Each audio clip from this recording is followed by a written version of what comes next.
So we're starting with Quincy. That's the one that's in rough shape. Quincy University in Illinois. And you can see why I think it's in rough shape.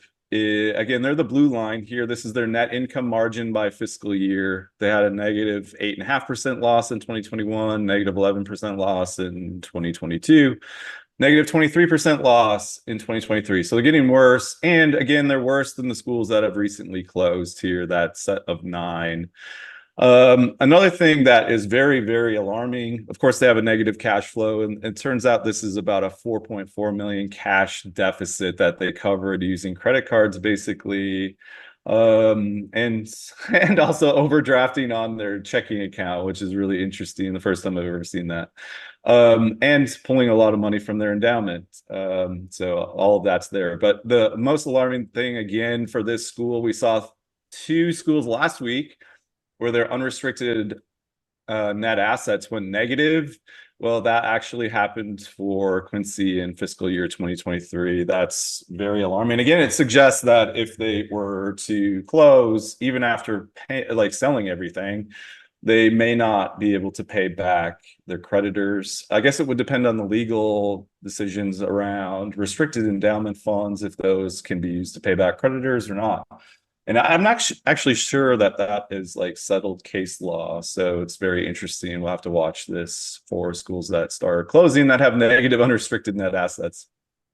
Um, okay, so that's what they look like. Again, they have massive deficits. So let me show you something that's really interesting on their audit. So this is the first time I've ever seen this. So one of their liabilities is a bank overdraft. So basically, so they have three lines of credit and a bank overdraft. So things are not going well at Quincy. I mean, maybe their enrollment's doing better, but it certainly hasn't shown up in the bottom line yet. You see, they've had a bank overdraft. Again, the first time I've ever seen this on the liability sections of an audit. They have almost $500,000 in overdraft from their bank. So hopefully their bank is being nice to them and not charging them massive fees for that. But it's interesting. Inside of this line item here, they have three lines of credit. And you can see they drew an additional 3 million or so on that in 2023. That was to cover their $4 million cash loss from operations, this 300K draw as well. And then they also drew down their investments. You can see all this right here in the balance sheet. So their investments went from 24 million to 19 million. That was basically, they pulled, and what was it? They pulled 3 million or so from their unrestricted endowment, which there's only 3.5 million left in their unrestricted endowment. And just a little history on that as well. This school recently went to the Attorney General in, I believe, 2020 or 21 in Illinois and asked them to unrestrict a bunch of money that was supposed to be restricted for scholarships. And so they unrestricted that in 2020. Their unrestricted endowment fund was up to like 6 million then, and now it's back down to 3 million. So basically, there's burning through this what was formerly restricted endowment funds.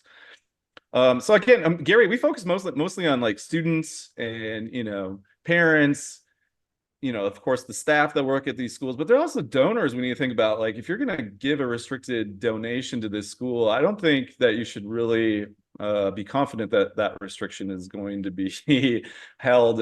This school certainly is going to the Attorney General to unrestrict endowments funds to be used for whatever they feel like, right? Basically, is balancing the budget. So something to keep in mind: if you're going to give a restricted donation to this school, it may not actually be going to what you want.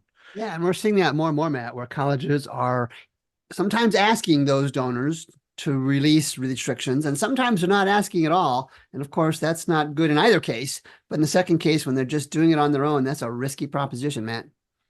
Yeah, and it's interesting, even in the auditor's going concern sort of clause, they're like, yeah, the school's losing a lot of money, but they do have the option to go to the Attorney General and unrestrict a bunch more assets. So basically, that's part of their strategy right now. It sounds like, at least the auditor is saying, making it sound like it's not really a big deal.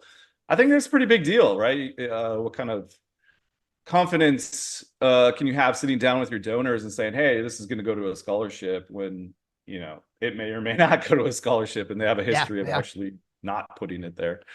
So that's another thing to think about. So again, negative assets, they're running the place on lines of credit and a bank overdraft. And again, there's this question of what's their accrediting agency doing? What are they saying? Are they signaling to the market that there are problems? And again, I just don't think there's enough happening. I can show you by pulling this over. This is the HLC record for Quincy. And they're doing some stuff, but it's not very obvious, right? They had a comprehensive evaluation in 2024.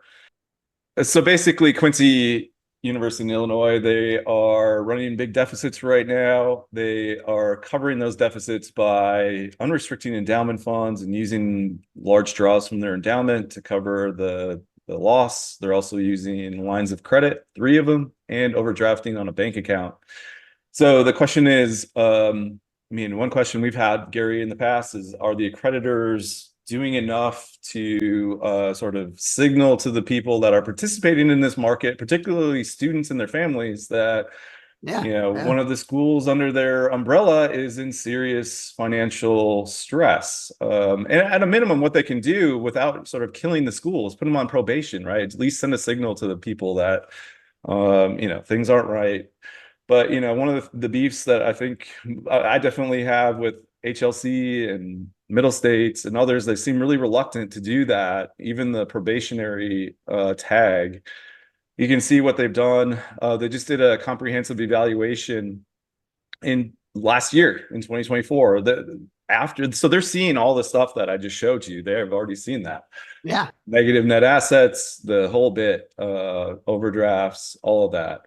And, I would suspect that would be an automatic. I would argue that should be an automatic probation, right? But it's not. They went with continued accreditation with monitoring, which is a really subtle thing, right? Like most market participants are not even going to know that's happened, I would imagine. And so basically it looks like in 2025, over a year from now, a year and a few months, they're going to have to talk about budget and finances again with HLC, which who knows if they'll even if they don't turn it around, they may not even be around by the time that this review is going to be done. So it's irritating. I wish HLC and Middle States would do more, and other accreditors to not only warn the public, but to also push these schools. Like who's gonna make them balance their budgets if the accreditors are not even gonna do it, right? So while you go to the next college, let me just talk about that. You and I, in our pre-show meeting this morning,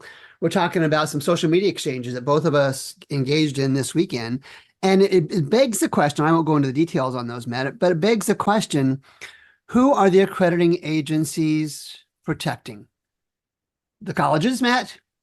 Certainly, with what you've talked about, I've talked about before, they're not upfront with the public on the financial challenges of Quincy University and other places. Are they protecting the students? Now, what started this whole social media conversation over the weekend was the president, I'll be honest, the president of Middle States, essentially wrote a self-serving piece that said, we're here to take care of the students. Well, Matt, I can make the argument, and I'm guessing you would concur, that in the case of Middle States, I think HLC mostly, and maybe the other accrediting organizations, their focus is not on protecting the students at these colleges. Their focus, Matt, I think, and I think I'm right, is on protecting the colleges. Is that right or wrong? I don't know. Yeah, I think that's right. Yeah, man. So lots of questions I would have if I were a congressperson, for sure. I would be asking serious questions about why. I mean, maybe the incentives are wrong. Maybe the accreditors have an incentive to accredit the schools, right? Which is a problem, right? They should be sort of agnostic to whether the school is accredited or not. If you're going to sort of judge these schools, you need to be sort of separate and willing to drop the hammer if it's needed, right? I'm not sure if that's happening.